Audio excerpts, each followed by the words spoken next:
News. Well, there is a magic that happens when a young man gets involved in an Eagle Scout project that he loves, but all too often the let's get this over with mentality can take over and projects can become less meaningful for the Scout. So we've got David Beck here, president of the church's Young Men's Organization, joins me to talk about the lessons that an Eagle Scout should learn from their project, and glad to have you here. I've been through this a few times with my boys, and really it's so important to pick something that they love because they're going to invest a lot of time and energy in this. They are, and I think the important thing to remember is this is a project that they need to embrace. This isn't the Pinewood Derby. Right. Right. Let them do it. Yeah. You know, sometimes you go to a Pinewood Derby and you wonder if the boy even touched it, right? Yeah.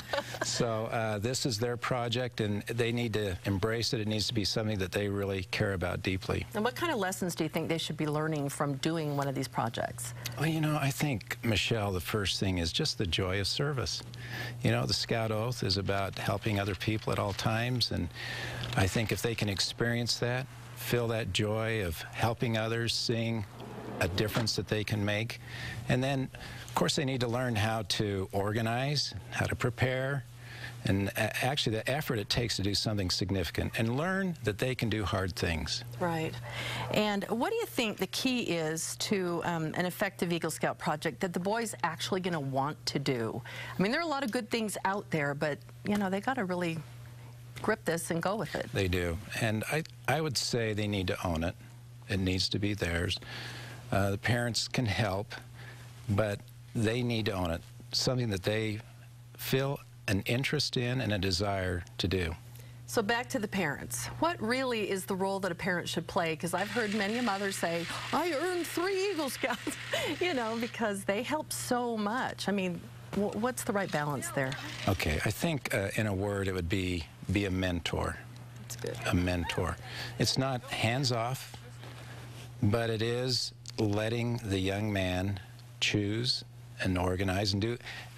One way to put it is, don't do for him what he can do for himself, and allow him to grow, to maybe struggle a little bit, but provide counsel and be involved. I mean, parents can help. It's not inappropriate for them to be part of the project.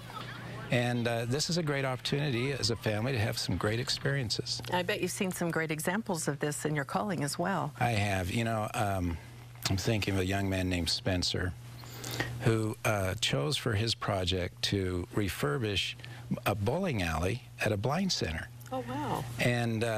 And they had bladders that they used in the gutters so the balls wouldn't go off, and he replaced them with these rails, and he refurbished the mechanical system.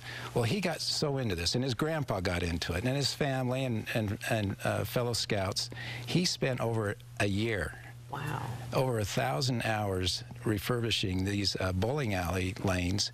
It's a great project, and you know, of course, that's an extraordinary project. There isn't a minimum number of hours, but what I'm saying is we see young men, when they really embrace something, it becomes very important to them, and they see the great contribution they make. That's wonderful, and it's so great, too, that the Scout program and the duty to God really complement each other. They go hand in hand. Right. Complement is a good word. We focus on spiritual strength and fulfilling priesthood duties and duty to God, but Scouting has a unique role, very important role, to help young men become resilient, become self-reliant, so they can be prepared to be great missionaries, husbands, and fathers. Right. Great. Thank you so much. Appreciate you being here today.